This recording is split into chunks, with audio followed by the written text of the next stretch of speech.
A woman got slapped on a plane. In first class, in front of everyone, the cabin cheered. Security boarded. Passengers filmed. A captain ordered her removed by force. While she sat completely still, hands flat on her thighs, not saying a single word. They called her disruptive, entitled, a problem that needed to be handled. She let them. Because she already knew something nobody in that cabin had bothered to find out. Her name was on the building they flew out of. Her signature was on every policy they were violating. And she had been waiting, very patiently, for this moment. The slap landed at 31,000 feet, in first class, on a Skybridge Airways flight from Chicago to Atlanta. The woman who got hit ran the airline. Nobody knew that yet. Nobody had bothered to check. This is how it started. Naomi Carter signed the last page of the acquisition agreement at 8:31 in the morning. $340 million. The pen made a clean line across the signature block, and that was it. Done. The room was quiet the way rooms get quiet when something large and irreversible has just happened, and everyone present is trying to calibrate their response. 11 men sat around the table, senior directors, 2 vice presidents, a general counsel who had been with Skybridge since before the current logo. Not one of them spoke first. Naomi set down the pen, picked up the folder, said, "We're done here," and walked out. No ceremony, no applause. Just the soft sound of the conference room door closing behind her, and the particular silence of men who have learned. Some people do not require their acknowledgement to feel certain of themselves. Her assistant Priya was waiting in the corridor with a coffee and a tablet. "Your 2 o'clock moved to Thursday," Priya said. "Good." Mr. Carter called twice. Naomi took the coffee, left the tablet. "He'll call again." She walked back to her office. Stood at the window for 30 seconds. Not long. She rarely stood still for long, looking at the Chicago skyline in the gray October morning. The lake was out there somewhere behind the buildings. She couldn't see it from this angle, but she knew it was there. She always knew where the water was. Below her, planes moved in slow arcs toward O'Hare, each one a Skybridge aircraft, each carrying people who had no idea who she was. She liked it that way, most days. She turned from the window, opened the bottom drawer of her desk, folded out a fool she had to think about for 3 weeks. Thin, plain paper, no company letterhead. Inside, 3 complaint reports. She had read them so many times the pages had gone slightly soft at the corners. 3 complaints. 4 years. All handled at the mid-management level.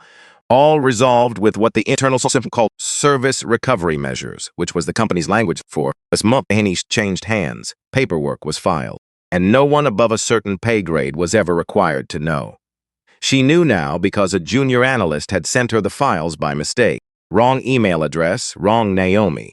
And by the time anyone in regional operations realized what had happened, Naomi had already read every word twice and sat with them over it and come back in the morning and read them again. 3 complaints, 3 passengers, all of them black, all of them traveling first class, all of them on routes out of Chicago O'Hare. One in every report. Diana Holt, senior cabin crew, 17 years with Skybridge Airways. The first complainant was a 42-year-old physician from Hyde Park. She wrote that Diana Holt approached her within 10 minutes of boarding and told her there had been a system error with her seat assignment. Asked her to move to coach while it was resolved. There was no system error. The physician's ticket was valid. The physician had asked for documentation of the error. She would look into it. She never came back. The physician stayed in her seat. Nothing further happened except that it had happened. And the physician had written it down and sent it somewhere, and some professor had settled it quietly and filed it away. The second was a retired school principal, 67 years old. She wrote that Diana had questioned whether she was familiar with the service expectations of the premium cabin. The woman had been flying first class for 20 years. She knew what a hot towel service was. She knew what a lie flat seat was. She did not need it explained to her by a flight attendant who had decided, within the first 2 minutes of looking at her, that she probably did. The third complainant didn't give her profession. She just described what happened. Diana had touched her arm without permission and told her to keep her voice down. The woman had not been speaking above a normal volume. There were no other passengers around her at the time. Diana had simply looked at her, decided something, and acted on that decision. 3 women. 3 years. 3 documented incidents, buried under a threshold designed, whether intentionally or not, to prevent them from traveling upward. Naomi had been trying to figure out what to do with this information for 3 weeks. She had options. She could pull Diana from service immediately. She had the authority. She could commission a formal review. She could route it through HR and legal, and let the process do what it was designed to do. But the process was the problem. The process was what had buried these 3 files in the first place. And if she intervened from above, with her name and her title and the weight of her position, she would never know whether what she fixed was the thing that needed fixing or just the symptom of it. She needed to see it from inside. She booked the 2:15. She called her husband. Darnell picked up on the first ring. He always picked up on the first ring when she called from the office before 9 a.m. It meant something was happening. Hey, you done with the meeting? I'm going to Atlanta today. A pause, not long. He knew her well enough to know the tone. The Atlanta where your mother lives, the 2:15 out of O'Hare. And you're calling me because I'm removing the executive flag from the itinerary, the VIP notification, the ground crew alert, the priority boarding tag, all of it. Silence. Not angry silence, thinking silence. She could tell the difference after 14 years. Naomi, I need to see what the cabin looks like when nobody's watching, when nobody knows. And if something goes wrong, then something goes wrong and I deal with it. She could hear him breathing, slow and deliberate. The breathing of a man who has learned that some arguments with his wife are less about winning and more about understanding which hill she has decided to plant her flag on. He was very good at reading that particular landscape. I'm keeping my phone on, he said. You always do. I mean, I'm keeping it on and I'm watching. Darnell, I know, a pause. Don't call the flight crew, I won't. Don't call the gate, I won't. Fine, he exhaled. Be careful, she almost said. Careful isn't the point. But she didn't because they both already knew that. She changed out of her blazer, put on the cream cashmere sweater she kept in the bottom drawer. Soft, simple. The kind of thing you wear when you want to be comfortable, and you do not particularly want anyone to notice what you were wearing. She packed a small carry-on, called a car through the regular app, not the company account, walked through the lobby of the Skybridge building the same way she walked through it every morning. Except this morning, nobody in the lobby knew she was leaving. That was new. That was, she realized on the way to the elevator, the point. O'Hare was exactly what it always was. Loud and bright and full of the smell of fried food and the sound of rolling luggage and announcements being made in the particular cadence of airport speakers that trained you, over time, to hear without listening. Naomi moved through it without hurrying. She had a carry-on, a tote bag, and a boarding pass on her phone that showed seat 2A, first class. Window seat, flags, no codes, no quiet alert sent ahead to the gate, just a name, just a ticket. She got through security in 11 minutes, found the gate, sat near the window with a book she was not going to read, opened the folder one more time. Not because she needed to review the contents, she had them memorized, but because she wanted the weight of those 3 names present in her hands before she walked onto the aircraft. She put the folder away when the gate agent called first-class boarding, stood, smoothed the front of her sweater, got in line. There were 4 passengers ahead of her, a man in a charcoal suit checking his phone, an older woman with silver hair adjusting the strap of her handbag, 2 men talking to each other about a client in Nashville. None of them acknowledged the others. Standard. Naomi loaded it and filed it and stepped forward when it was her turn. The scanner beeped. She walked down the jetway. The plane smelled like recycled air and upholstery cleaner. All planes smelled like that. She had aboard thousands of them, and they all smelled the same, and she still noticed it every time. First class. 12 seats, 6 rows of 2, 1 aisle down the middle. She found her row, stowed her carry-on, sat down, settled the tote bag under the seat in front, took out the book she wasn't going to read, and waited. She was good at waiting. She had spent a significant portion of her professional life in rooms where she was the only person who looked like her. And in those rooms you learned to wait with the patience of someone who understood that the outcome was going to be determined by forces she could see more clearly than the people around her could. Patience wasn't passivity. It was preparation in a different key. She looked around the cabin once, unhurried, taking inventory. The man in the charcoal suit had settled into 3C. He had the air of someone who flew first class every week, The particular ease of it, the reflexive comfort, the way he arranged himself in the seat without thinking, because his body knew exactly where everything was. He pulled out a phone, a different phone, made a call before the door was even closed. The older woman with silver hair, 1C, first row window, was already leafing through a magazine. She had good posture and a pale blue cardigan, and the settled certainty of a woman who had occupied premium spaces for so long she had stopped noticing she was in them. Naomi would learn their names later. She didn't know them yet. For now, they were just two more people in a cabin full of people, and she was just another one of those people, and that was exactly how it was supposed to feel. A young man settled into 4A across the aisle and 2 rows back, 22, 23, maybe. He had the restless alertness of someone whose attention moved faster than his surroundings. He pulled out his phone before he'd even fully sat down, not to call anyone. The way he held it, slightly on the armrest angled forward, she noted without looking directly at it. Could have been anything. A video call, a show, something, noted it, filed it, moved on. A woman in a gray jacket took 5B 4 rows back. 30s, civilian clothes, nothing that announced anything, but she held herself in a way Naomi recognized, the readiness in a body that had been trained to respond. The way she scanned the cabin once when she sat down was not to scan of a nervous flyer. It was assessment. Professional. She settled in with a paperback thriller she wasn't reading any more than Naomi was reading her book. Naomi felt marginally better knowing she was there. She wouldn't understand why until later. The door closed at 1:58 p.m. Diana Holt came out of the forward galley at 2:01. Naomi had studied the employee photo 3 times. She recognized her immediately. Dark hair, pulled back, smooth navy uniform without a wrinkle. The Skybridge silver wings pinned exactly where they were supposed to be. She moved through the cabin with the efficiency of someone who had done this 10,000 times. Not robotic, just automatic. The way skilled people move when skill has become habit. She started on the right side of the cabin. First row. Brief greeting, pleasant, warm enough. The silver-haired woman in 1C received sparkling water without asking for it, as if Diana had noted the preference from some invisible record. Then the man in 1A got a newspaper. Small thing. The things that constituted excellent service when they were aimed at you. Diana crossed to the left side. She got to row 1. Said something to the woman there that made the woman smile.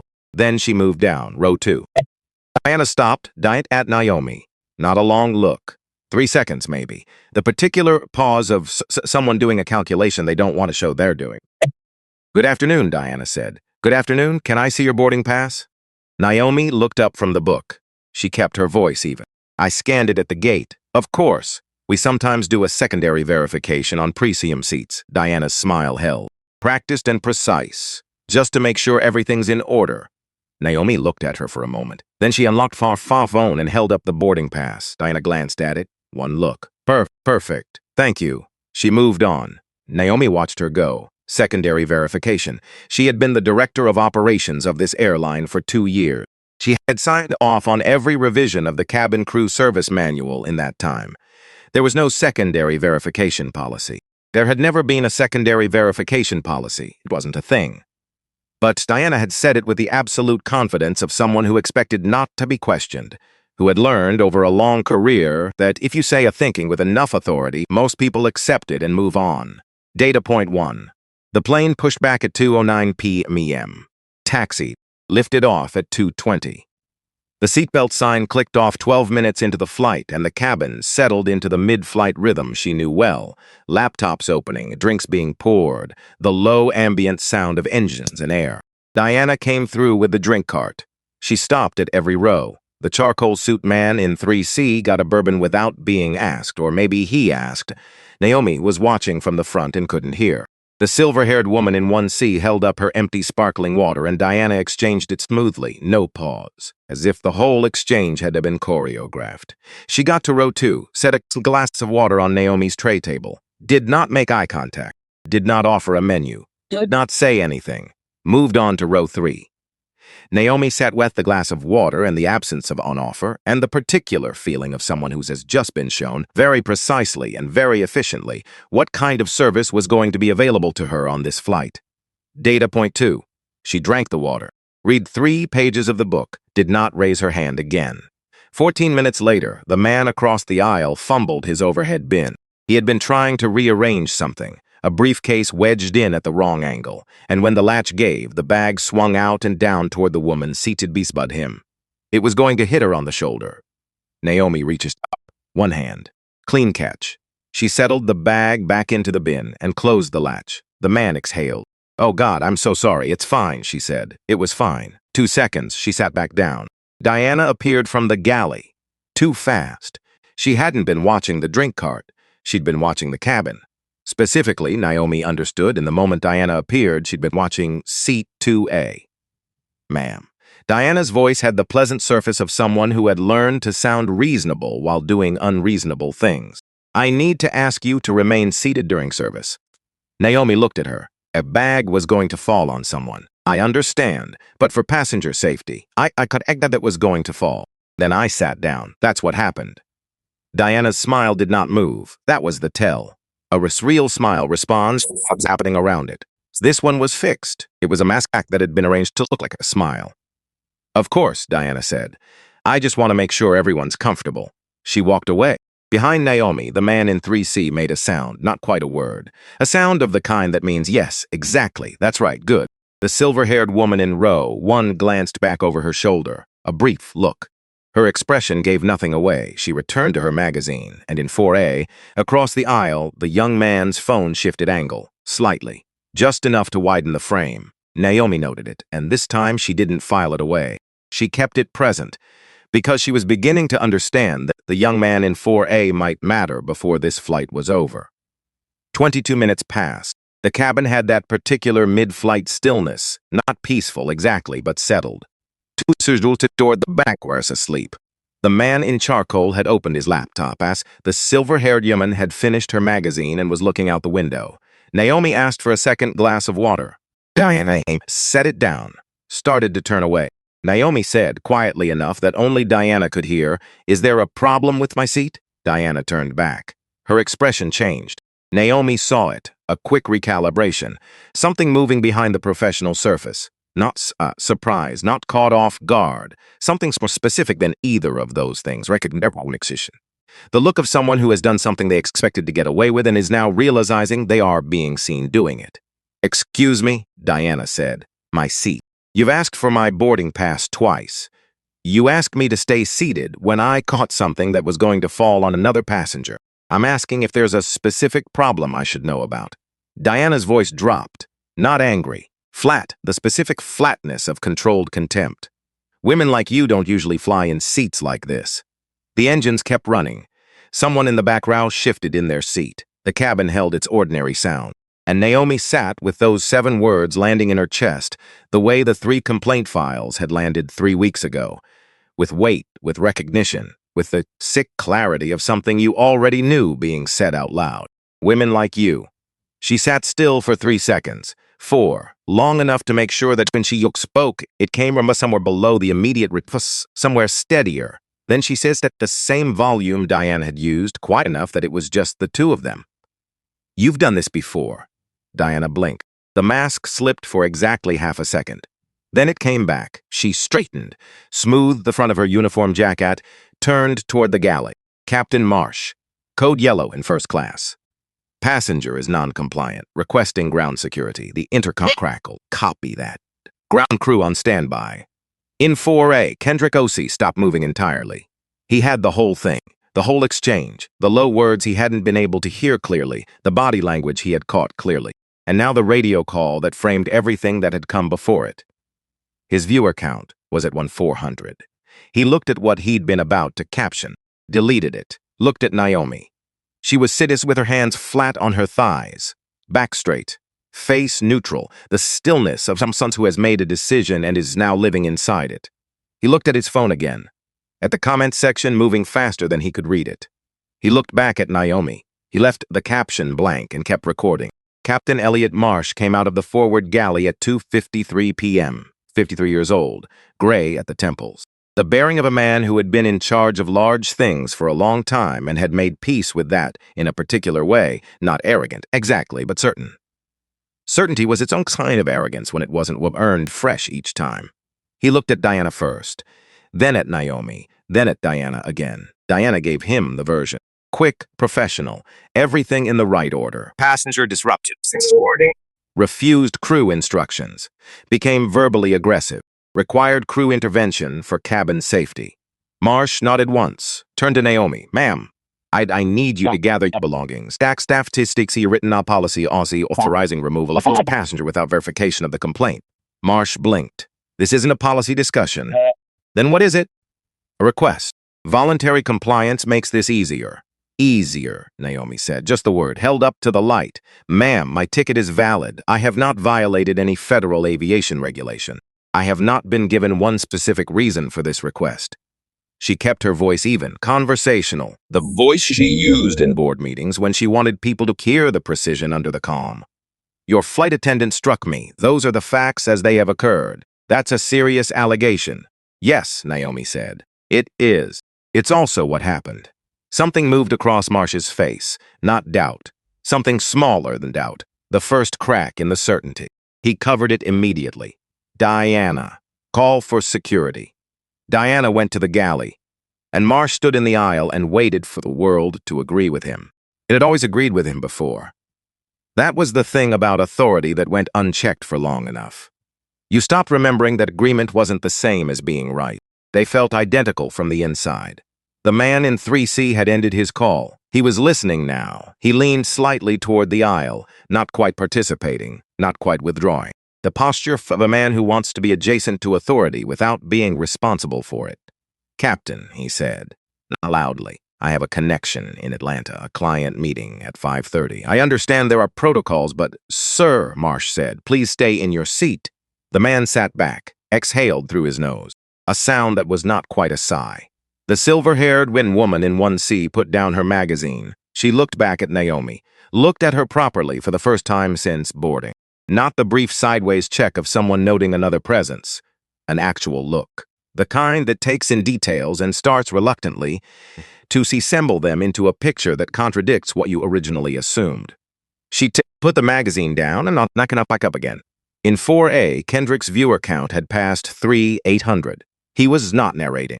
He had been narrating at the start, the low commentary of someone making content, setting the scene, shaping the frame for an audience. He had stopped somewhere between Diana's first request for the boarding pass and the radio call.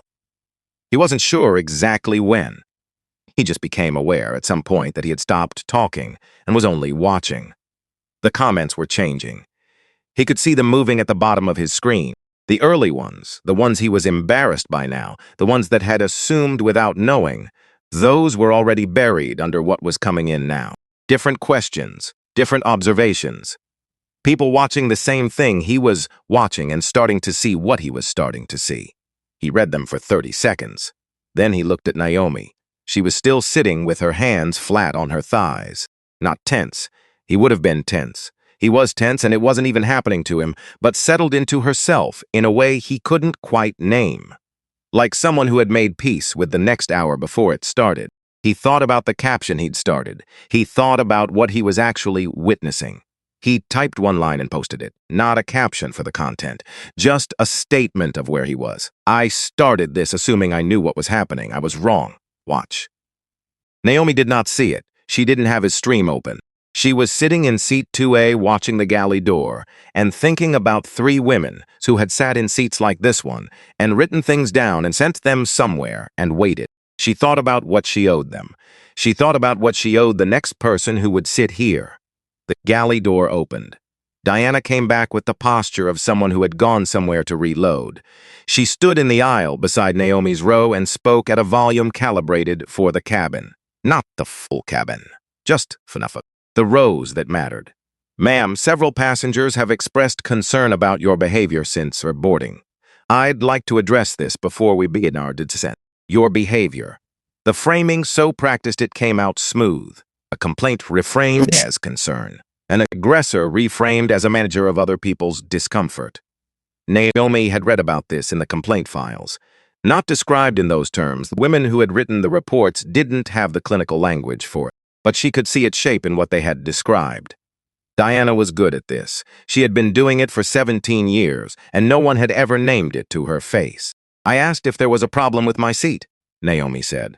Ma'am, I'm going to need you to lower your voice. I haven't raised it. I understand this feels, Diana. The name landed differently than anything else had. Not loud, not weighted with threat, just precise.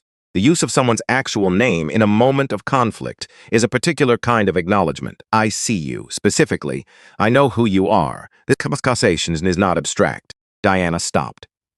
I know what you said to me, Naomi said. I know what you meant by it, and I need you to understand that this conversation has been going exactly the way it was always going to go. Diana looked at her for a long moment. Then she turned to the cabin, to the passengers who were watching now, because all of them were watching. They had all been watching for a while. And she said, in the professional voice, the carrying voice, the voice of someone performing competence for an audience. Ladies and gentlemen, I apologize for the disruption. We're addressing the situation and appreciate your patience. The man in 3C nodded, one short nod. The silver-haired woman in 1C did not nod. She had her hands folded in her lap, and she was looking at Diana with an expression that had shifted from approving to something more uncertain, something she was not yet ready to name. In 4A, Kendrick O.C. was at 200 viewers and climbing. He was reading comments as fast as they came in. His thumb hovered over the screen. He didn't type anything. What happened next took 43 seconds. Naomi counted them later, sitting in an air chair, building the timeline the way she built everything, in order, with precision, accounting for every element. Diana turned back from the cabin, stepped closer to Naomi's row. Her voice dropped again, that flat register, the one underneath the professional surface. People like you always think the rules don't apply to you. Naomi looked at her. You have no business being in this seat.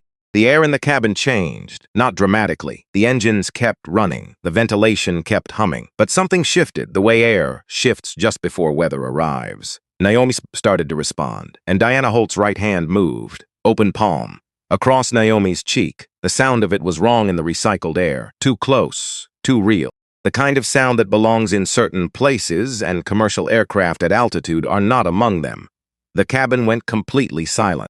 Every sound continued, the engines, the air, somewhere a laptop fan spinning, but the human sound stopped. Every breath held, every movement arrested.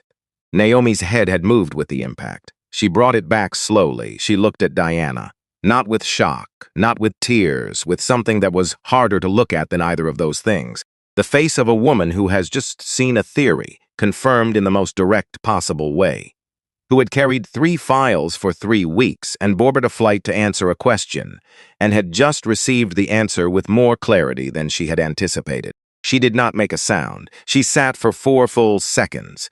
Then, at the volume of a private conversation, Diana stood completely still. The mask was still on, but something under it had shifted. A hairline crack in the certainty, small, barely visible. She turned to the galley. Captain Marsh, security now. Copy. Naomi turned to look out the window. The clouds below were gray and flat. Somewhere under them was Georgia. Somewhere under Georgia was Atlanta and her mother's house, and Bria, who would text too many times, and the ordinary continuation of everything. Her cheek was warm where Diana's palm had landed. She put her hand flat on her thigh, breathed. She thought about the physician from Hyde Park, who had asked for documentation and never received it. The retired principal who had been questioned about her familiarity with premium service. The woman who had not given her profession and had described in plain, careful sentences the exact shape of what had just happened to Naomi. 3 women who had sent something into a system and had come back, managed, settled, filed. She was going to make sure this one went somewhere different. She was going to stay in this seat, whatever it cost. She had already decided that before she got on the plane. But sitting here now, with the warmth still on her cheek, and the cabin still holding its stunned silence, the decision felt different than it had at her desk in Chicago. More real, more expensive, still the right one. She straightened her back, 2:56 p.m., let out a slow breath, and waited for what was coming. Down below at O'Hare, in the operations bay, a ground supervisor named Derek Wynn had just received an automated code yellow alert on his terminal. He pulled up the passenger manifest to cross-reference, scrolled to seat 2A, read the name. His coffee went cold while he stood there. He reached for his radio, called up to the cockpit. No answer. He tried again. Nothing.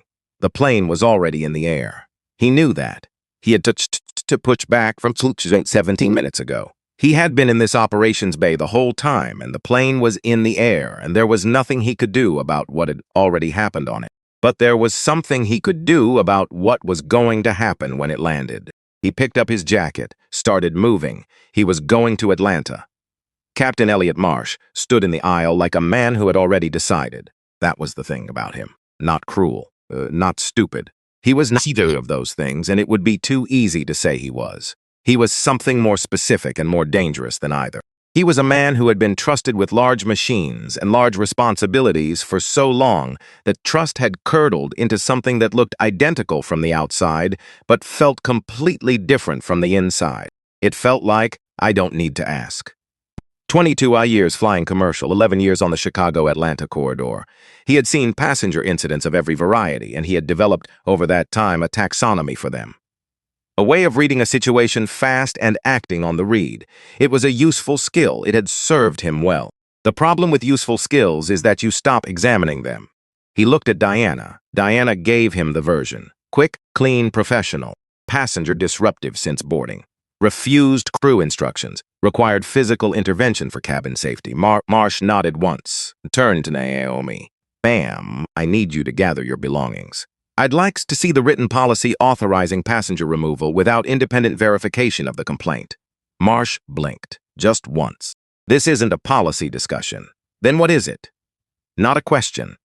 She said it without the rising inflection that would have made it a question. She said it to you state a fact, that you're waiting for someone else to catch up to. It's a request, Marsh said.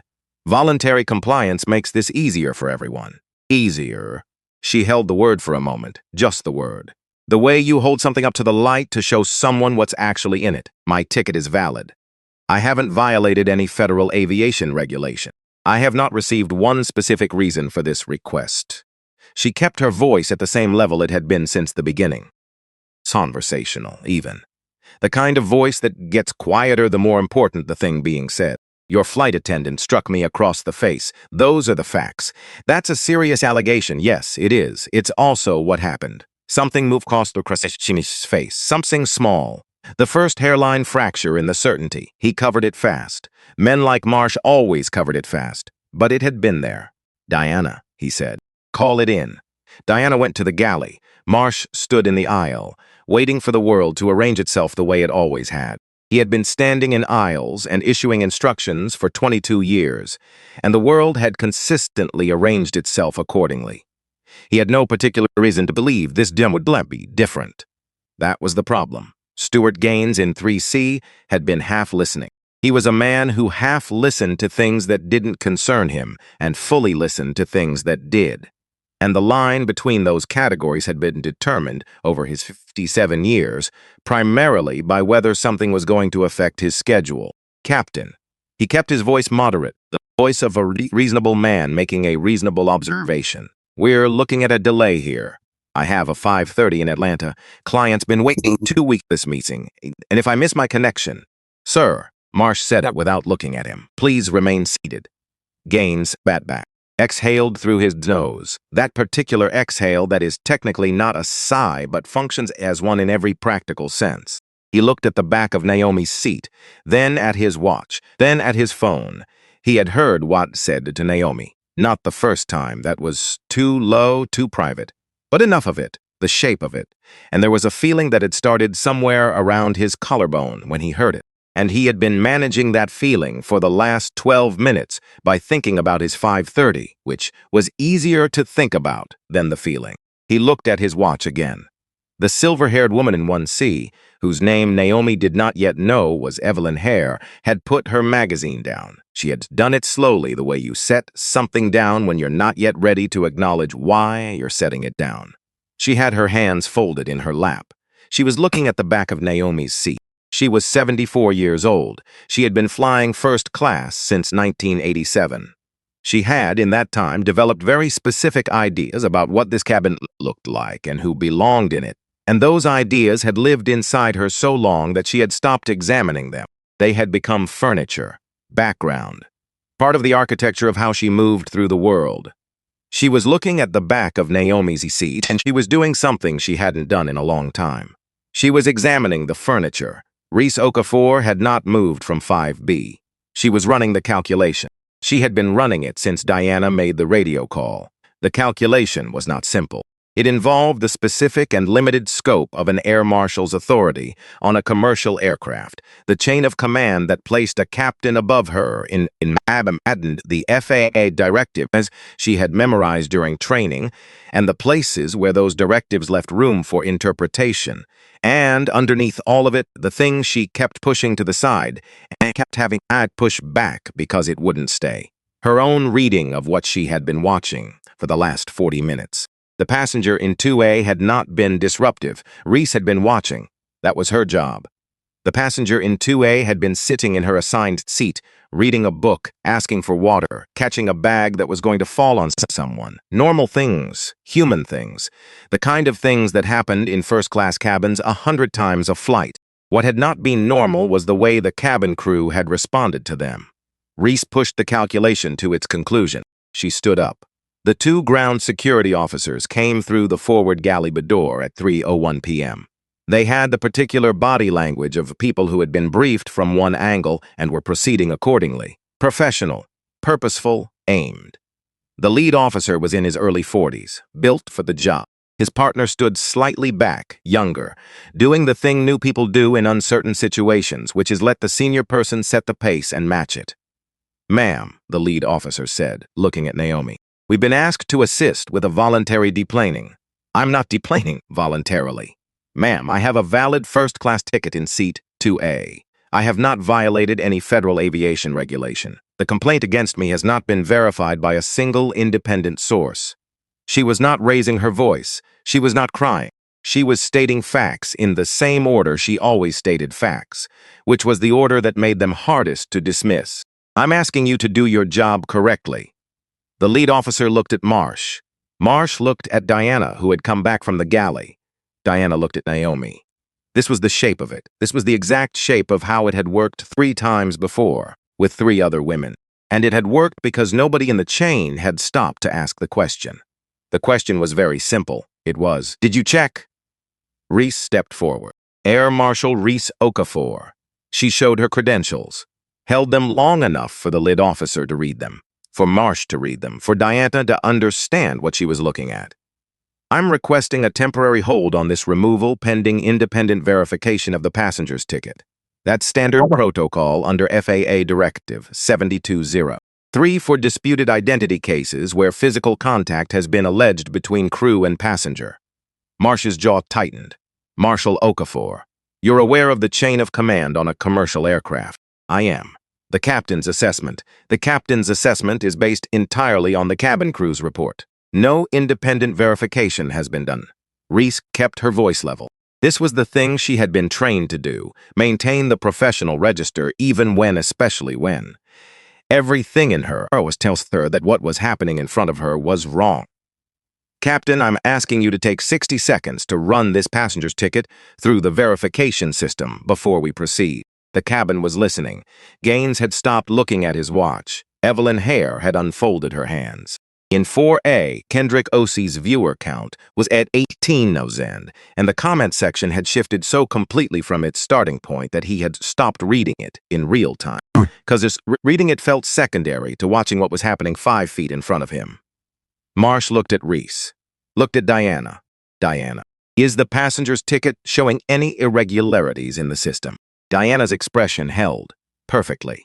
The product of 17 years of practice. "I ran a manual checks when she boarded. Nothing unusual about the ticket itself." She paused. "The issue is behavior, not documentation," which was a precise and devastating lie, because Diana had not run a check.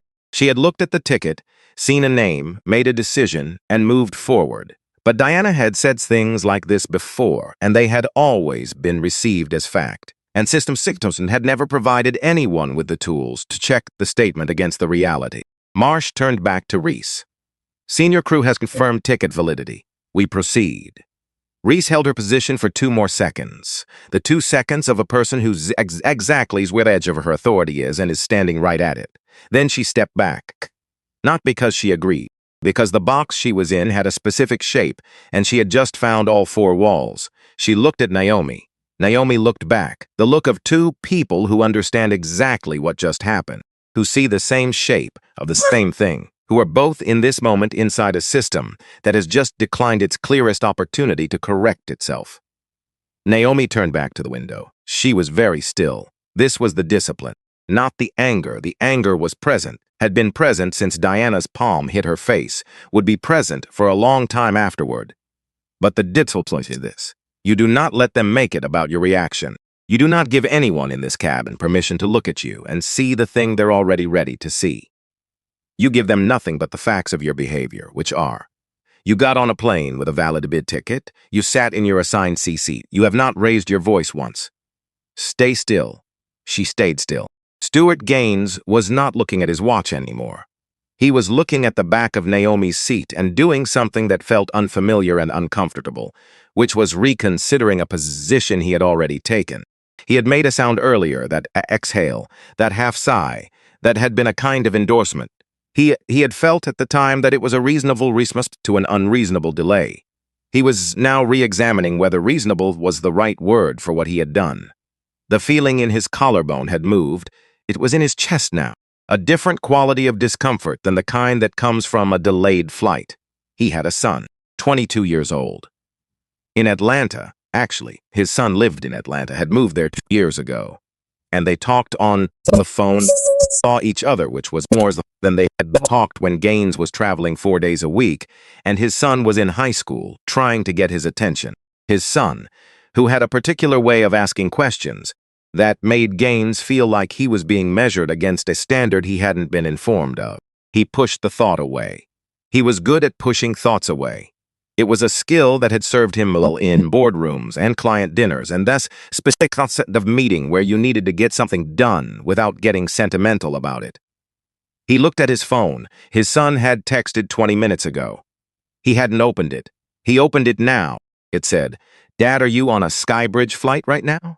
Gaines looked at the message for a long moment. Then he looked at the aisle, at Marsh, at Diana, at the back of Naomi's seat. He put the phone face down on his tray table. He could not yet do what needed to be done, but he could feel the shape of it forming somewhere, the way you feel a decision forming before you're ready to name it. Naomi's phone was in her tote bag. She could feel it through the fabric, not vibrating, not yet, but present. She was aware of it the way you're aware of things you've decided not to use. Darnell's number was in there. She knew he was watching. She had known from the moment she picked up that morning that he would find the stream eventually, that someone in his circle sent it to him, that he would call, and she would have to decide what to do with the call. She had already decided. She left the phone in the bag. Diana came back from the galley with the posture of someone who has reconsolidated their authority and is ready to use it again. She stood in the aisle and spoke at the carrying volume. "The audience and gentlemen, I want to assure you that we're taking every necessary step to ensure your safety and comfort. We apologize for the delay." Then she turned to Naomi, dropped the volume back to that flat private register. "I've been doing this job for 17 years. I know this cabin. I know who belongs here, and I know when something's off." Naomi looked at her. "You said that before," Naomi said. "Different words, the same meaning." "Ma'am, what I'm wondering," Naomi said, and her voice was it was almost mild, "is whether anyone has ever said it back to you before." Diana blinked. "Whether anyone has ever looked at you and said, 'I see what you're doing, I know what you've done, and I'm asking you, in front of all these people, to explain it.'" The cabin had gone very quiet, not the shocked silence from before. This was different. This was the silence of people who are paying close attention to something they can feel is important and are not yet sure why. Diana's professional surface held, but it held the way things hold when the thing underneath them is no longer fully supporting them. She opened her mouth, then she closed it. She went to the galley. Evelyn Hare watched her go. She looked at her hands, which were folded in her lap, which had been folded in her lap for a while now. She was thinking about something she hadn't thought about in years, maybe decades. She was thinking about the specific architecture of her assumptions and trying to locate when, exactly, they had become invisible to her. She had been flying first class since 1987. In 37 years, she had sat in hundreds of premium cabins, and she had developed, without ever articulating it even to herself, a very precise picture of who was in those cabins with her. The picture had a particular look to it, a particular range of ages and clothes and ways of holding oneself. She was looking at Naomi Carter, and she was understanding in a way that was deeply uncomfortable and long overdue that her picture had an edge, and that the edge was not about income or education or professional accomplishment or any of the things she would have said if asked that she used to view social judgment. The edge was something else. She looked at her hands. The security officers had not moved. They were standing near the galley doorway, their original momentum arrested, waiting for the situation to resolve itself into something they could act on. Reese was back in 5B. Not because she had given up, but because she was thinking.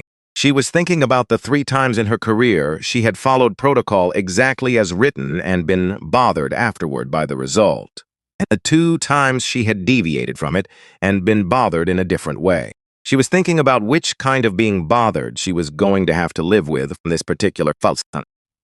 Kendrick OC 4A was at 28,000 viewers. He had been reading comments in intervals, letting them accumulate for 30 seconds, and then scanning the shape of them. The shape changed completely since the beginning.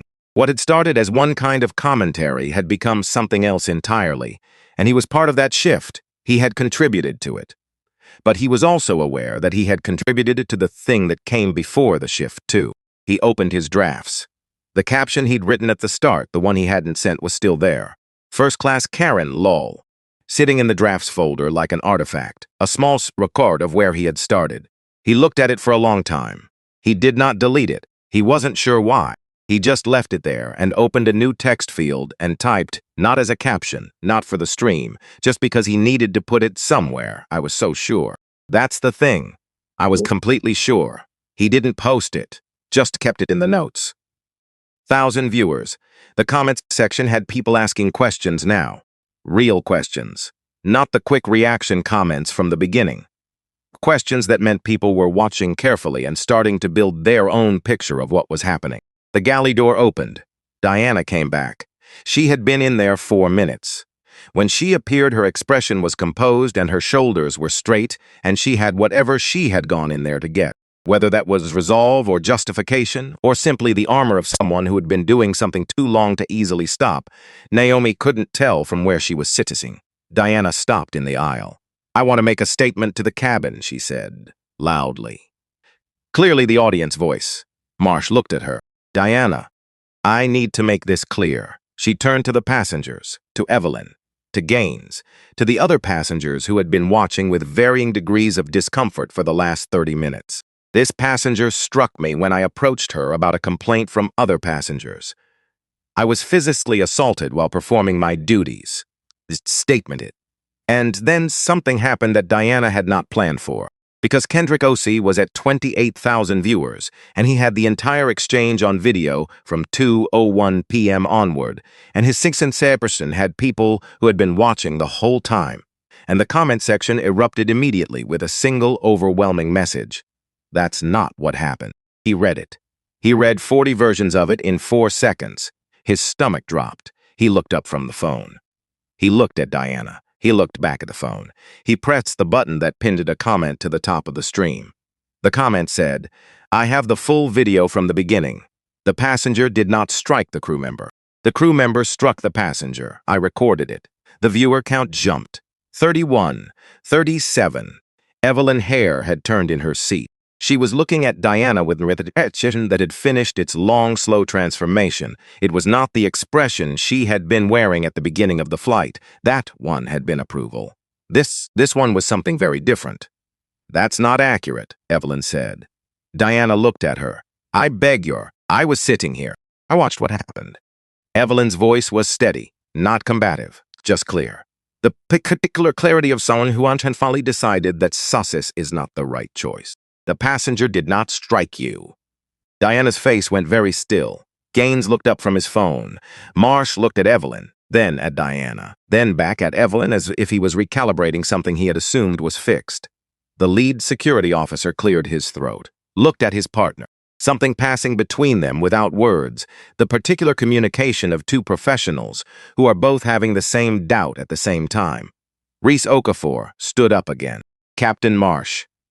Her voice had a different quality now. Not the careful diplomatic quality of before, something more direct. I have to Plesix advise you that if there is conflicting eyewitness testimony about the nature of the physical incident between crew and passenger, that changes the classification of this situation significantly. Marsh's jaw worked. There's also the matter, Reese continued, of the fact that this passenger's ticket has still not been independently verified. We have Diana Holt's verbal statement that she checked it. We do not have verification from any source outside this cabin crew. Are you questioning my crews? I'm doing my job, Captain, which is to make sure that what happens on this aircraft is consistent with federal aviation law. She held his gaze. All I'm asking is for you to check the ticket, the actual system record, not a crew member's recollection of checking it. The cabin held its breath. Marsh looked at Diana, and for the first time, he looked at her the way you look at someone when you are genuinely asking whether what they told you was complete. Diana's expression didn't change. It was excellent. It had been developed over 17 years, and it was excellent. But something in the steadiness of it, the very fact of how steady it was, landed differently now against the sound of Evelyn Hare saying, I watched what happened. The passenger did not strike you. Marsh took a breath. Pull up the manifest verification on your device, he said to the lead security officer, CT2A. The officer pulled out a tablet, typed, waited, read, looked up at Marsh, held the tablet out. Marsh read it. It hurt for longer than it should have taken to read. Then he read it again, the Kudurudin, and the color of his face did the slow, specific thing that faces do when the information coming in is directly contradicting the architecture you have been standing on. He looked at Naomi. He looked at the tablet. He looked at Diana. Diana was watching him. She read his face the way she had been reading faces for 17 years, and she understood what she was reading. And her own face did something very small and very controlled that was the beginning of something she was not ready to show yet. The ticket is valid, Marsh said, to no one in particular. Or to everyone. Yes, Naomi said, it is. He looked at her. She looked back. Then she did the thing she had been waiting since 2:01 p.m. to do. She reached into her tote bag, slowly, without hurry. Her hand found what she was looking for, and she took it out and she set it on the tray table in front of her. A card. Plain white border. Skybridge Airways logo in the corner. Her name, and below her name, a title, Director of Operations. She did not hold it up, did not wave it, did not announce it. She placed it on the flat surface of the tray table, the way you place a document in a meeting when you want everyone at the table to read it and understand what it means without you having to explain it. Marsh read it. Read it again. The change was not a single moment. It was layered, the way real changes always are. It started somewhere and traveled slowly outward until it was visible everywhere. The certainty left, not all at once, but enough to change the posture, enough to change the quality of the silence.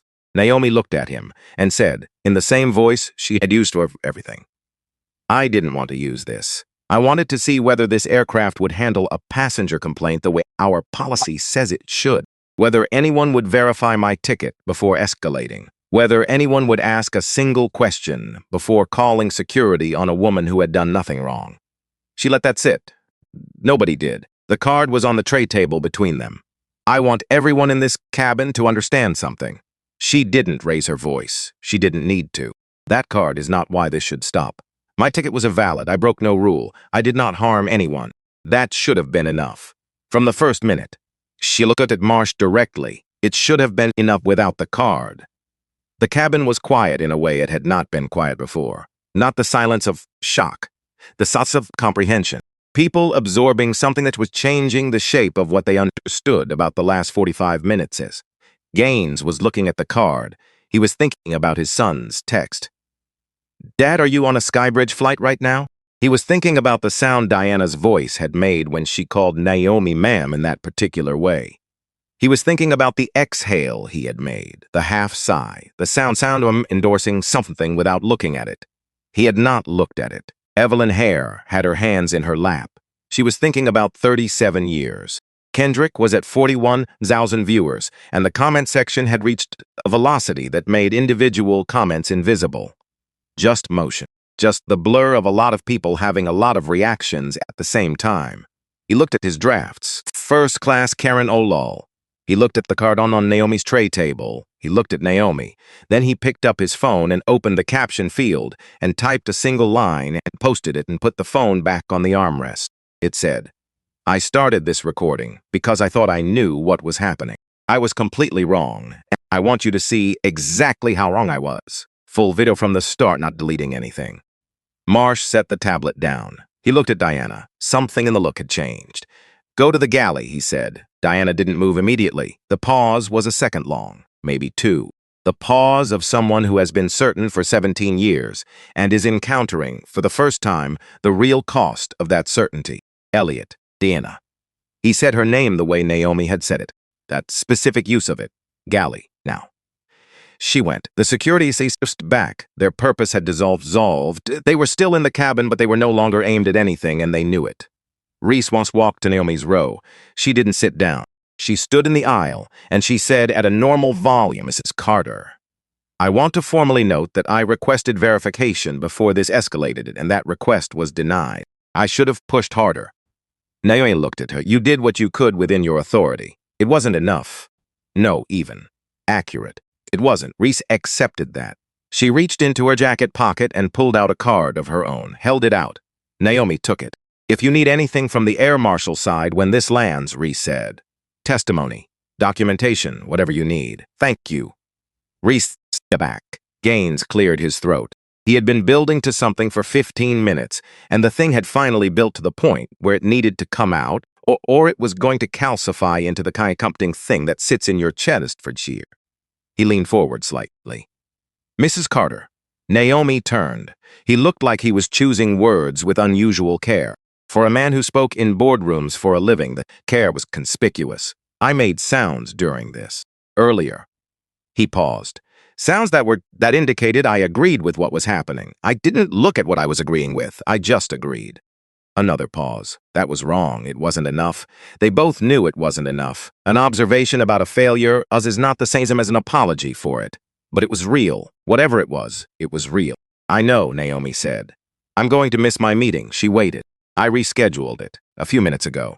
He looked at his phone. At the text from his son, he hadn't answered yet. "I need to make a call first." He sat back.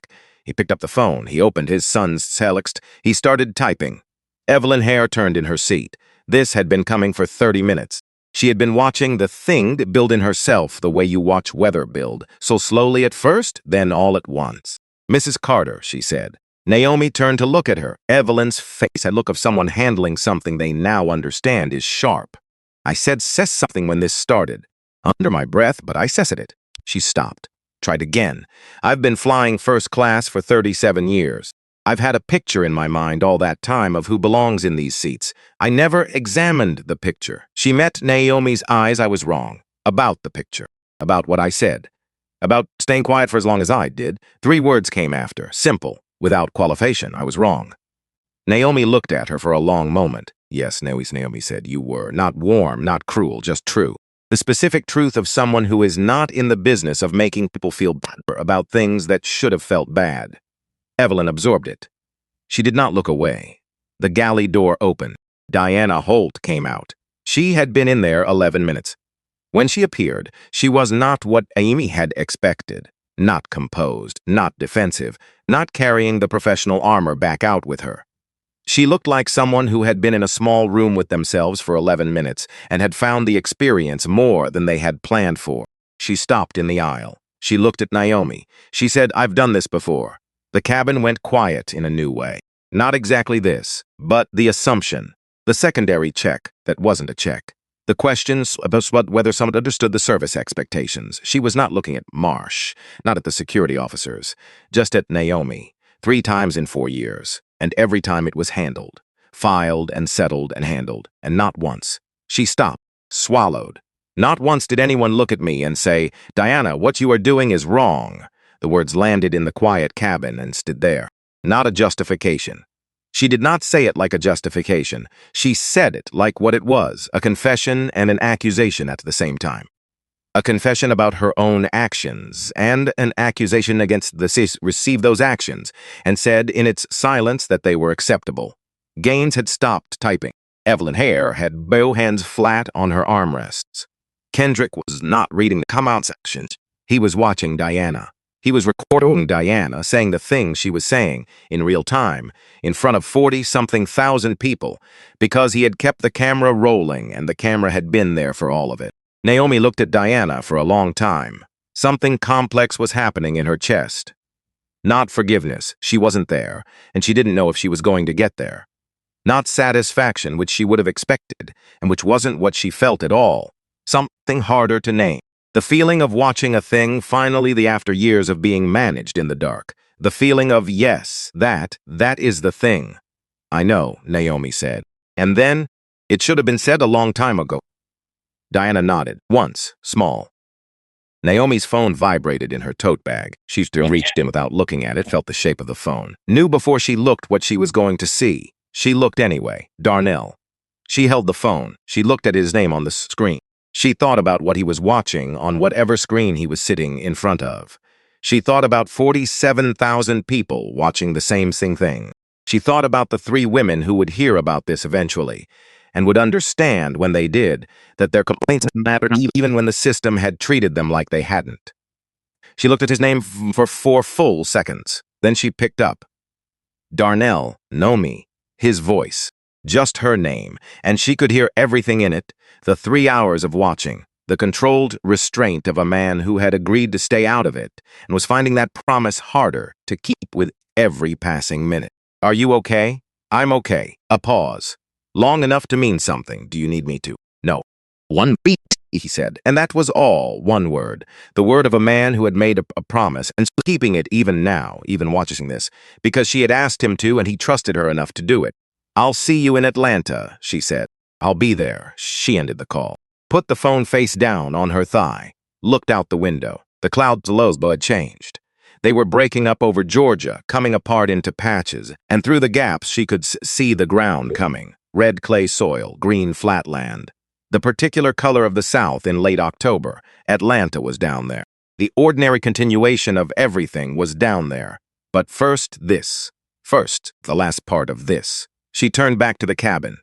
To Marsh, who had not moved from the aisle and was standing with the card in his hand, and the look of a man trying to understand how he had arrived at this specific position in this specific moment.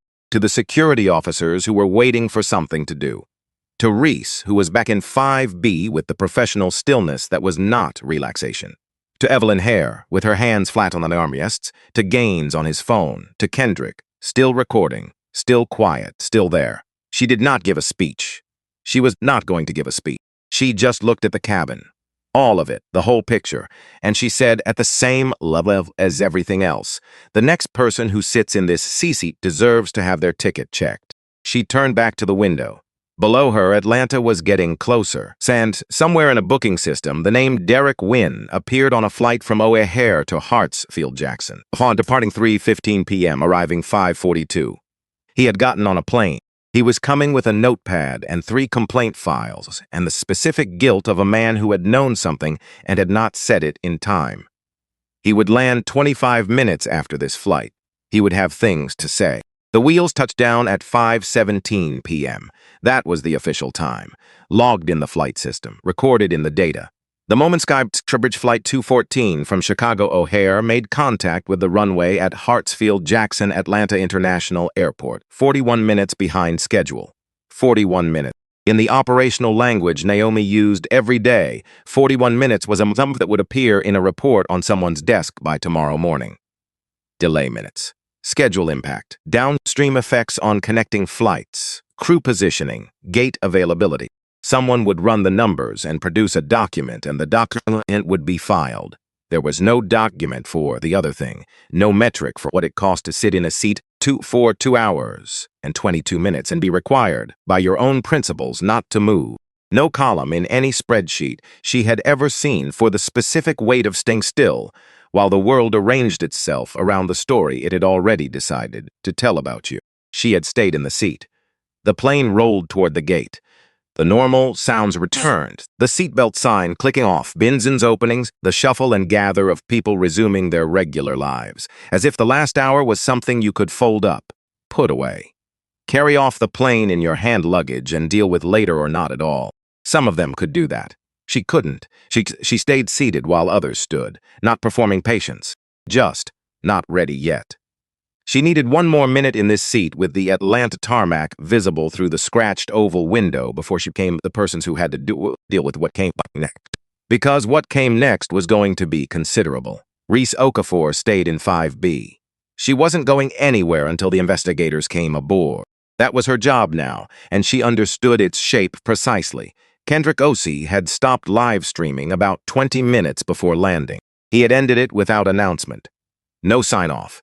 No closing remarks. Just stop the way you stop something when continuing it would make it about you instead of what you were witnessing. He was sitting with his phone face down on his knee, looking at the seat back in front of him. Stuart Gaines was standing in the aisle with his bag on his shoulder. He had positioned himself to leave and then not left.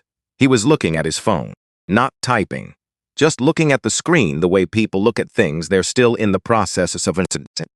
Evelyn Hare had not stood up at all.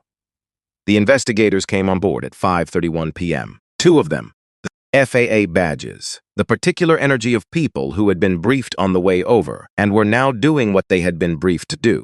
They moved through the forward galley with the efficiency of people who understood that what had happened on this aircraft had already been watched by a significant portion of the internet, and that their job was to make sure the official record was as thorough as what the internet had seen.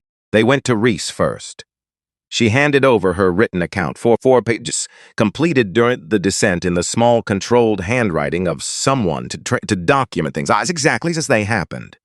She spoke for 6 minutes in the low, precise language of official report. She pointed to Marsh, who was standing near the galley in the posture of a man whose career had just organized itself into before and after.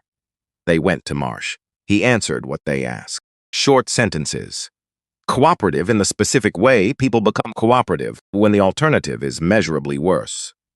His captain's authority was still technically present.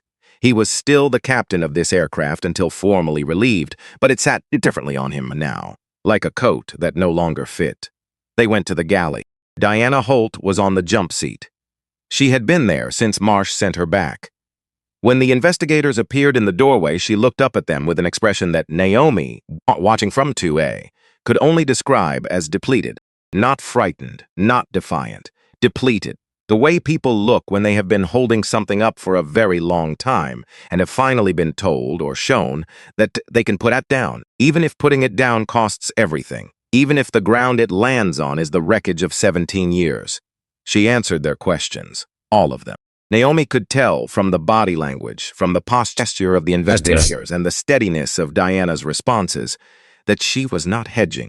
Whatever Diana had arrived at in that galley, during the 11 minutes she had been alone in there before she came back out and said the thing she said, whatever she had worked through, it was still with her now. She was not trying to minimize. She was not trying to reframe. Naomi looked away at some point. Not because she couldn't watch, because it felt like something that deserved a degree of privacy even now, even after everything. The accounting of a person's failures is still an accounting of a person. The investigators came to Naomi last. The lead investigator was a woman, late 40s, with the kind of face that had heard a great many things over a long career, and still listened to each new thing carefully. She sat in the aisle seat, across from Naomi, 2B, which had been empty the whole flight, and she opened a tablet and she said, "Mrs. Carter, I'm Senior Investigator Tanya Harrell. I need your full account of what happened today, starting from boarding."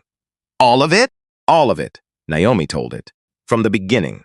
From the moment she stepped onto the jetway with her carry-on and her cream sweater and her tote bag with the folder inside. The first request for her boarding pass and the explanation that wasn't a policy. The drink cart that stopped at every row except hers. The request to remain seated after she caught a bag that would have hit someone. The second approach, the low words, the 43 seconds.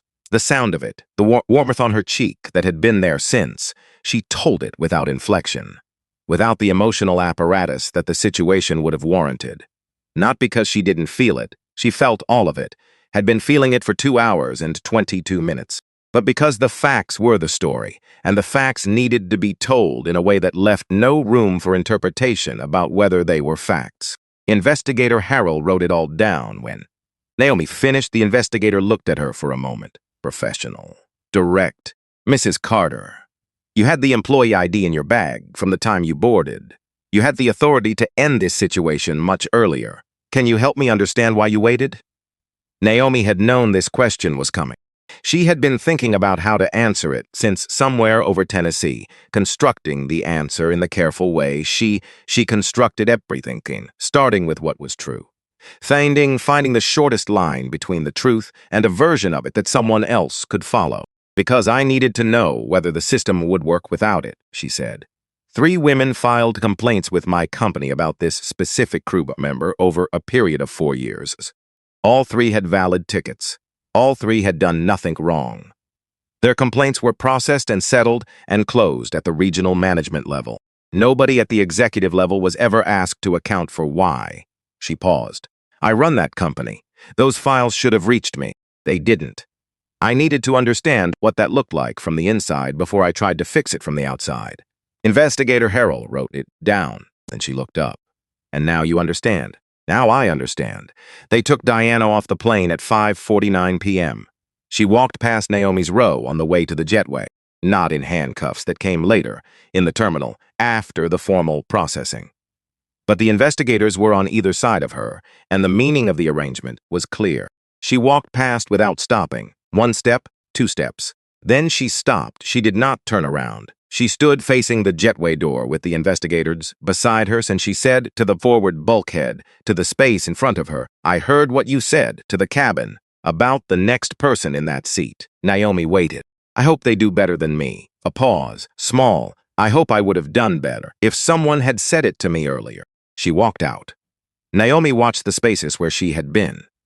Marsh followed the investigators out a few minutes after that. He did not stop. He did not look at Naomi's row. He walked through the galley door with the careful deliberateness of a man who is trying to maintain dignity in a situation that has removed most of its structural support. The security officers had left when the plane landed. Derek Wynn, whose flight from O'Hare had landed at 5:42, was somewhere in the terminal, coordinating with the ground investigation team, waiting to give his statement about what he had seen on his terminal at 2:47 p.m. and what he had and had not done about it. The cabin was quieter than it had been at any point in the flight. Reese came to the aisle. Not formally. She just stood there for a moment. You good? She asked officials. Just the question. Getting there. Reese nodded. She reached into her jacket and pulled out a card, held it out. Anything you need from the air marshal's side. Testimony, documentation, whatever comes up. Naomi took it. Thank you for standing up, she said. I should have pushed harder. Yes. Same as before, accurate even. But you stood up. Reese accepted that left. Evelyn Harris had still not moved from 1C. Naomi was aware of her, had been aware of her for the last several minutes, the particular awareness of someone who is working up to something and hasn't gotten there yet.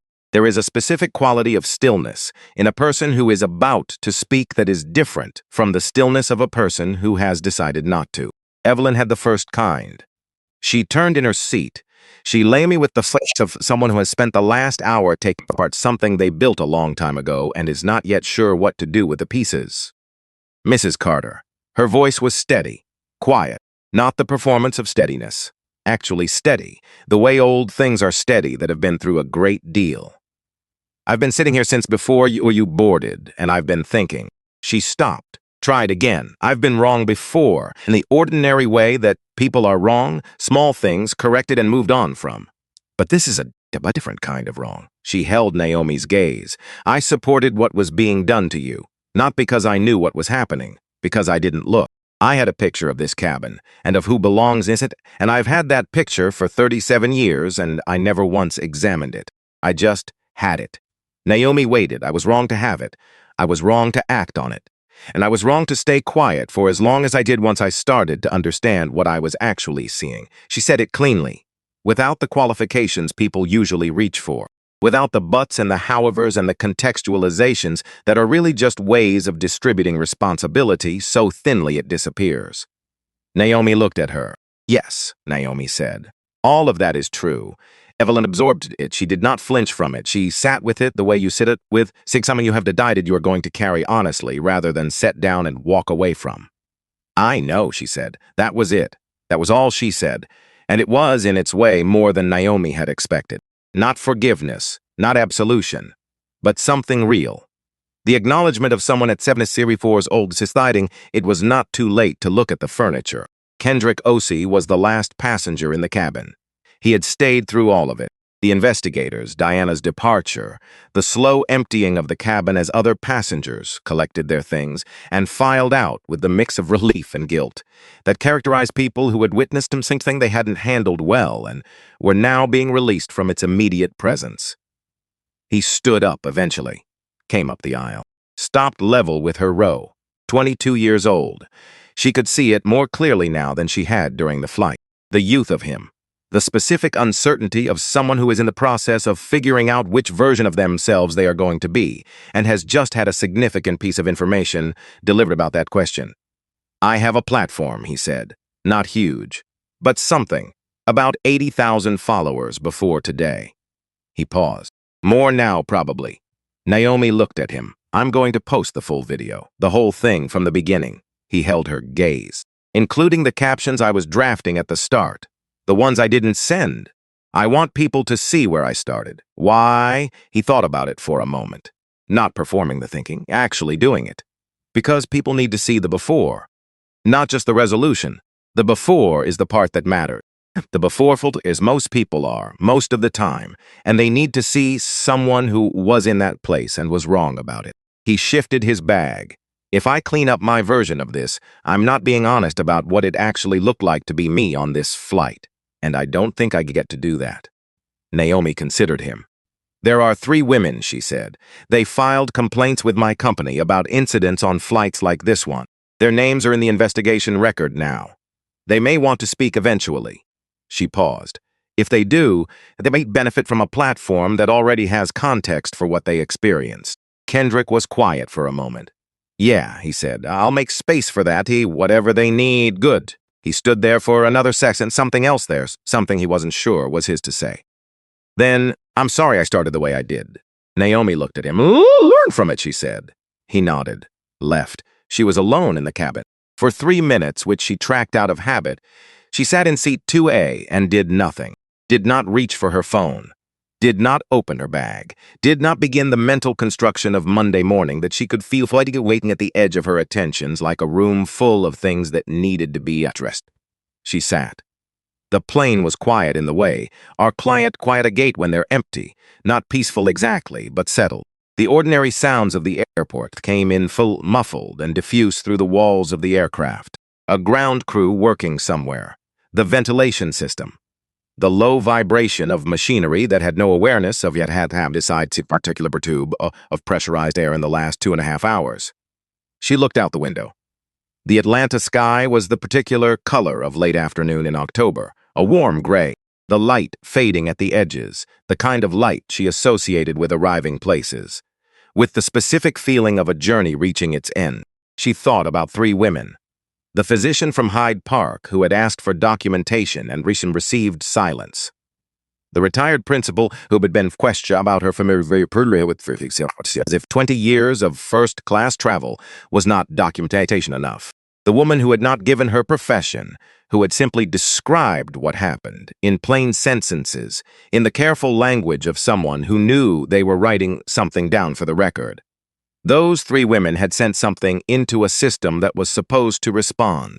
The system had responded in the way systems respond when they are built, whether intentionally or not, to manage rather than to correct.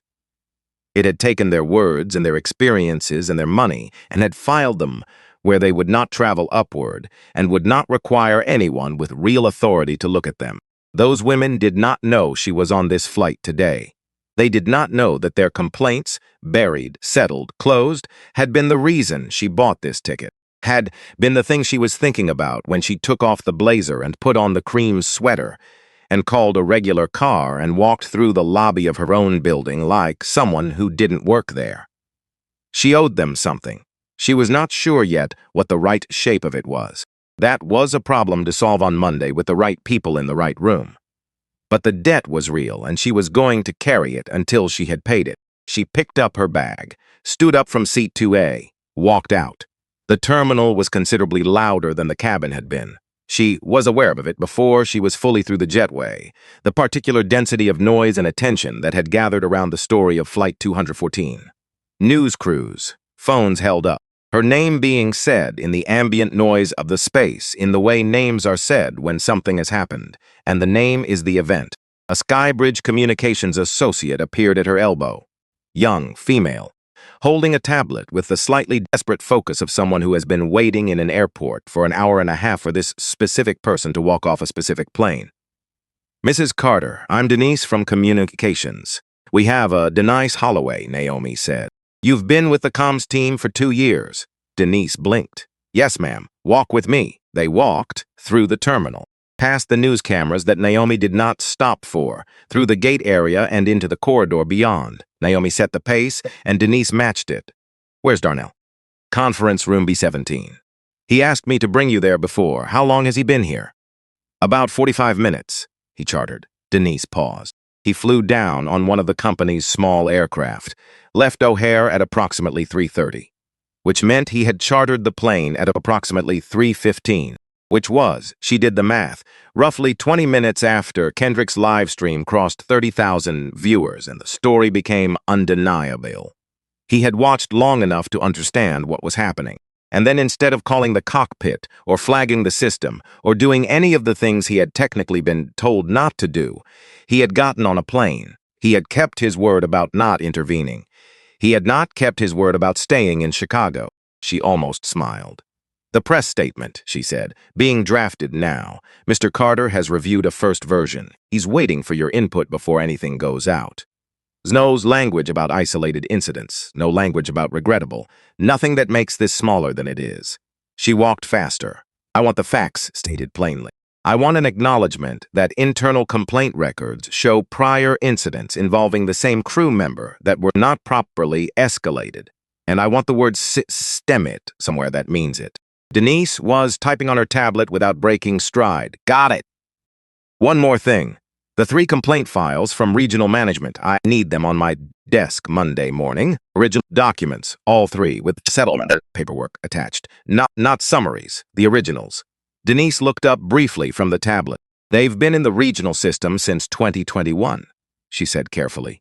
The carefulness of someone communicating something that has weight. I know where they've been, Naomi said. I'm telling you where they're going. The conference room in B Concourse was a plain carpeted space with fluorescent lighting and a long table and the specific neutrality of rooms that exist only to be temporarily occupied. Darnell Carter was standing at the far end, 44 years old. 6'2", the kind of physical presence that fills a room not because he is performing anything, but because it is simply how he is built. And he had spent 30 years learning to modulate that fact rather than lead with it. He was wearing a gray sweater. He had the look of a man who has spent the last 2 hours doing something very difficult, which was watching something terrible to someone he loved and honoring a promise to stay out of it. He looked at her. She looked at him. Denise stepped back into the hallway and let the door close. Darnell crossed the room. Naomi met him in the middle. He put his arms around her and she let him. She had not let anyone hold her since this morning. She had been in the mode of not being held, not being seen as needing anything, not giving anyone in that cabin the image of a woman who required holding, and now she was here and he was here and she let him. Not relief exactly, not collapse. Something more specific. The sensation of finally putting down something you had been gripping so tightly. You had lost track of the fact that you were gripping it. Her hands were shaking slightly. She noticed it now that they were around him. She had not noticed it before, because noticing it before would have been expensive. He felt it, too. He held on without commenting on it. That was one of the things she had learned about him over 14 years. He knew when to name things and when to just stay. I watched from about 40 minutes in, he said, eventually, quietly. I know, he stopped. He was searching for language that was precise enough for what he had watched. When it happened, I know. I wanted to call Marsh directly. I know, I didn't, I know. She pulled back slightly to look at him. Thank you, he exhaled, long and slow, 3 hours of controlled restraint leaving his body in a single breath. Tell me what you need, he said. She stepped back, straightened, became, incrementally, the director of operations again. not performing it, just becoming it, the way you become something you have been for long enough that it lives obsessure. Press statement out before the 9 o'clock cycle. Legal coordinates with the FAA tonight on the investigation cooperation, and I need a board call tomorrow morning. She looked at him. 7 a.m. He was already reaching for his phone. One more thing. He looked up. The board needs to know about the 3 complaint files, not as a liability issue, as information about what this company has been doing. She held his gaze. The board needs to understand what the system has been doing in our name, in my name. He was quiet for a moment, the specific quiet of a man who understands what he is being asked and is calculating what it will cost. That's going to be a hard call, he said. Yes, some of them will go straight to liability. I know. That's why I need to run it myself. She paused. 7 a.m. He looked at her for a moment with a look that meant, I trust your judgment. I have trusted your judgment for 14 years. I am trusting it now. 7 a.m., he said. The press statement went out at 8:47 p.m. Naomi approved the final version from the back of a car on the way to her mother's house. She read it twice, changed 3 words, approved it. It did not contain the phrase isolated incident. It did not contain the word regrettable. It said, plainly, a Skybridge Airways crew member physically assaulted a passenger aboard Flight 214 today. The crew member has been removed from service and is cooperating with a federal investigation. The supervising captain has been relieved of duty pending investigation. Skybridge acknowledges that internal complaint records document incidents involving the same crew member that were not escalated through appropriate channels. We are committed to full transparency and to the structural changes required to address the systemic failures this incident has exposed. The last sentence was hers. She had written it herself in the notes app of her phone between the airport exit and the highway on-ramp. Systemic failures, not individual misconduct, not the actions of one employee, the system, the thing that was hers to own.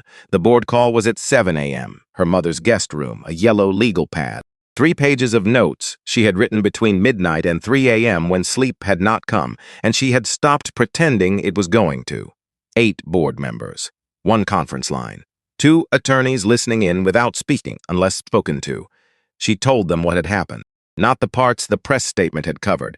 They had read that. Most of them had been awake when it went out. 2 of them had called Darnell before the statement was even published. The parts that had not been public, the 3 complaint files, the specific dollar threshold below which settlements were processed at the regional level without escalating to executive review.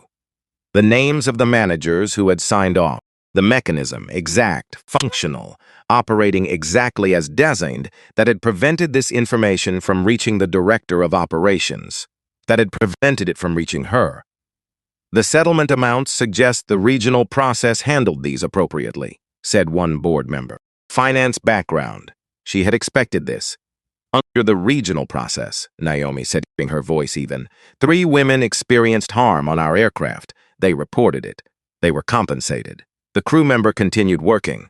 The captain who had supervised her for 11 years was never informed of any of it.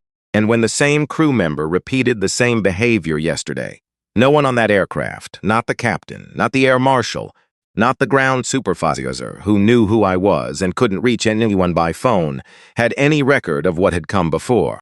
She let that sit. That is not appropriate handling. That is management of liability. There is a significant difference between those 2 things. Silence on the line. What are you proposing? Said another voice.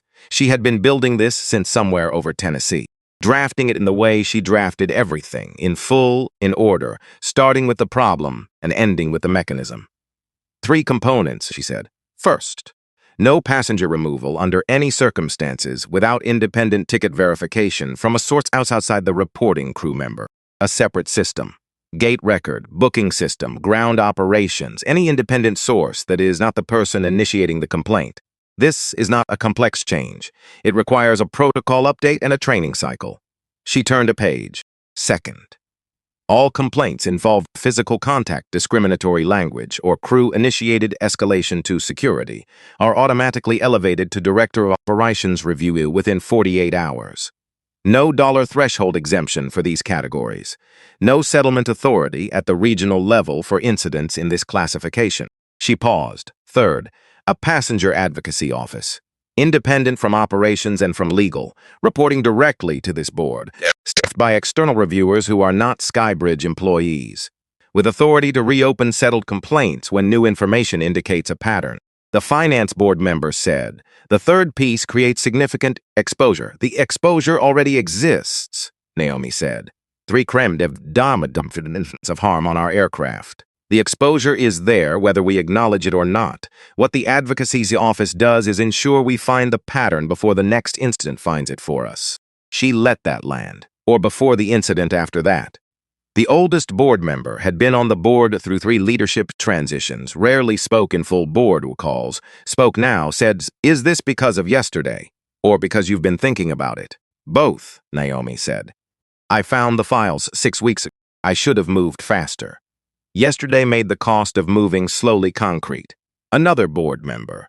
"The personal dimension here is what allowed me to understand what 3 written complaints could not fully communicate," Naomi said. "What it actually feels like when the system that is supposed to protect a passenger is used against her instead. That understanding is not a liability. It is the most accurate data I have ever had about how this company operates." She looked out the window of her mother's guest room at the red maple in the backyard, leaves turning, the particular color of October in Georgia. "I think that is useful." The board voted at 7:52 a.m. 6-2. Both dissenting votes came from the same board member who revised to a yes before the meeting formally closed, after Naomi agreed to a 90-day implementation review. 7-1, final. She wrote it on the legal pad, the date, the vote, the time, set the pen down, looked at the maple. Kendrick O.C. posted at 11 p.m. the night before, not the full video. That came later with proper context and the consent of every person whose face was visible in it. What he posted first was 6 minutes of himself, sitting in an airport hotel room. It's no setup, just his phone against a water glass and the particular quality of someone who has decided to say something honest and is not going to dress it up. He talked about that caption, the one he'd been typing when Diana first approached Naomi, the one he'd deleted, and the ones after it that he'd also deleted, and the direction his mind had been moving before he started actually watching what was happening. He read the deleted caption aloud. "First class Karen Lowell." He said it was in his draft. He said he had decided not to delete it from his draft because cleaning it up would be dishonest, and he was trying to be honest about where he had started, because the starting point was the thing that mattered. The starting point was most people were. He said, "This is not a story about me figuring something out and being praised for it.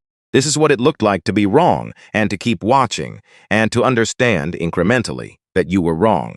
He said he was going to show all of it, 600,000 views in 8 hours. Not because it was spectacular, because it was honest in a way that felt like something people did not often encounter. He did not position himself as the hero of his own shift. He positioned himself as someone who had been in a place and moved from it, and was willing to show both the place and the movement without editing either. Naomi watched it the following morning in her mother's kitchen. Coffee, the smell of something cooking, the sounds of the house. She watched the 6 minutes. Then she sent message to the contact number in the video description. She said, "When you are ready to post the full video, please reach out to Skybridge Communications. There are 3 women who may want to speak when they are ready. That should be their choice and their timeline. Please make space for it when it comes." He responded in 11 minutes. "Yes, ma'am, absolutely. Whenever they're ready." She put the phone face down. Her mother set a plate on the table, eggs, toast. The specific breakfast her mother had been making her since she was 7 years old, arranged in exactly the same way it had always been arranged, because some things her mother did not vary, and this was one of them. Her mother sat across from her, 62 years old, small and straight back, a face that had held a great many things over a long time and showed it without apology. They ate for a few minutes without talking. Her mother was not a woman who required conversation to fill silence. She had always been comfortable with the kind of silence that simply meant 2 people were present together without needing anything additional from each other. Then her mother set down her fork. "I've been thinking about something since Bria showed me the video last night." Naomi waited. "I kept watching you sitting there, in that seat." Her mother looked at her. "So still, for so long, I had to be. I know you had to be. Her mother's voice was even, not performing emotion, just carrying it the way she carried everything. But you had to be, Naomi, in a seat you paid for, on a plane that has your name on the building it operates out of. She held her daughter's gaze. You had to be the calmest person in that room just to stay somewhere you were already supposed to be. Naomi sat with that. She had known it was true. She had been living inside that truth for 2 hours and 22 minutes at altitude, and then in the airport, and then in the car, and then in her mother's guest room at 2 in the morning with a legal pad. She had known it. But there was a difference between knowing something and hearing it said by someone who loved you. The knowing becomes something else. It becomes real in a different register. No, Naomi said. I shouldn't have had to be. Her mother reached across the table and covered Naomi's hand with her own. They sat that way for a while. The kitchen refrigerator hum. Traffic outside. Somewhere upstairs a door. The ordinary continuation of things that had not paused for Flight 214 and would not pause. 6 months later, the Skybridge Airways Board of Directors met in the 18th floor conference room on a Tuesday morning in April. The light came in through the south-facing windows and fell across the table in long, pale panels. The room smelled like coffee and the particular faint neutrality of rooms that are climate controlled with exactly the same temperature every day. Naomi stood at the head of the table. The presentation behind her was not about quarterly revenue, not about load factors or fuel costs or the competitive landscape or any of the things she had stood in this room and presented many times before. It was called the Passenger Dignity Protocol, 6-month implementation review. She walked through it the way she walked through everything, in order, with evidence. Without editorializing about what the evidence meant when the evidence could speak for itself. The protocol had been in effect for 182 days. In that time, 11 passenger removal requests had been processed through the new independent verification system. 4 had been confirmed as valid under independent review and proceeded. 7 had been reversed after verification found no regulatory basis for removal. She stated the number and moved on. She did not dwell on it. The number I did not need dwelling on. The new complaint escalation processes had received 19 complaints in its first 6 months. All 19 had been reviewed at the Director of Operations level within 48 hours of receipt.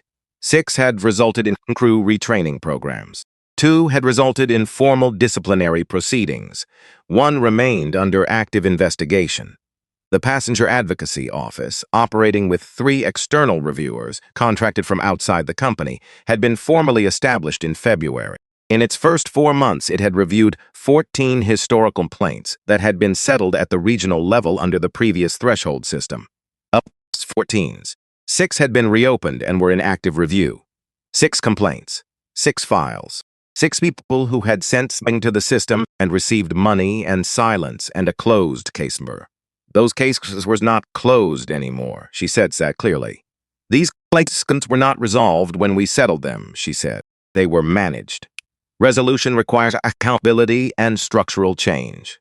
A settlement agreement and a confidentiality clause is not accountability. The Advocacy Office exists to make sure we understand the difference and that our practices reflect that understanding. The room was quiet.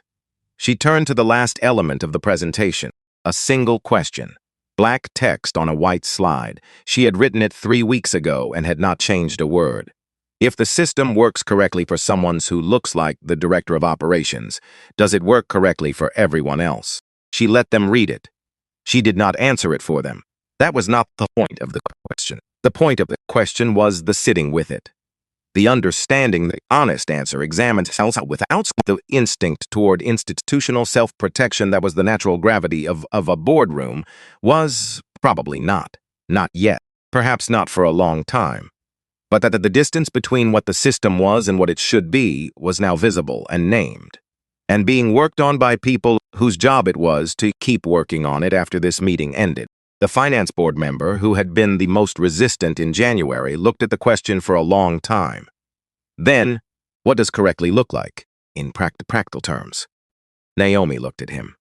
The ticket gets checked, she said. The complaint gets read by someone with the authority to do something about it. The next person who sits in seat 2A doesn't have to be the Director of Operations to be treated like a passenger who paid for her seat. She let that sit. That's what correctly looks like. It's not complicated. We just have to build the systems that make it the default instead of the exception. She closed the presentation. The board voted to continue the protocol. Full implementation, no sunset clause, no 90-day review condition. Unanimous. She wrote it on the legal pad she had brought. The date, the vote. Then she took the elevator down alone, stood in the lobby of the Skybridge building, the lobby she had walked through every day for 2 years. The security desk where a man named Harold had worked for 9 years and knew her by name and nodded when she came in. She stood there for a moment, not waiting, not going anywhere yet, just standing. A man went past in a hurry, briefcase, not looking where he was going. He came close enough that she stepped slightly to one side. He did not notice her. She stood in the lobby of the building she had helped build, and she thought about 3 women who had written things down, who had sent their words into a system they had been told to trust, who had waited. She thought about a young man who had kept a caption in his drafts because he decided the record should be complete. She thought about a woman in her mid-70s who had put a magazine on the floor and started looking at something she had been avoiding looking at for 37 years. She thought about an air marshal who had stood up twice in the same flight and been overruled the first time and not been overruled the second time, and had written 4 pages of documentation on the dissent and handed them to the right person at the right moment. She thought about Diana Holt saying, "Not once did anyone tell me I was wrong." She was going to think about that one for a long time. She walked right to the revolving door, pushed through it. Outside, it was an April morning in Chicago. The particular cold that comes off the lake in April, still winter at the edges, spring at the center, the air carrying both at once. The kind of morning that reminded you exactly where you were.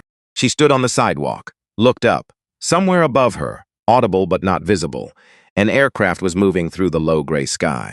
The sound was the sound she had grown up around, had studied, had built a career inside of. The sound of something very large moving through air that did not, on its own, support it. The sound of engineering and intention overcoming the natural order of things, each one a Skybridge aircraft, each one carrying people who did not know her name. She turned up her collar against the April cold and walked.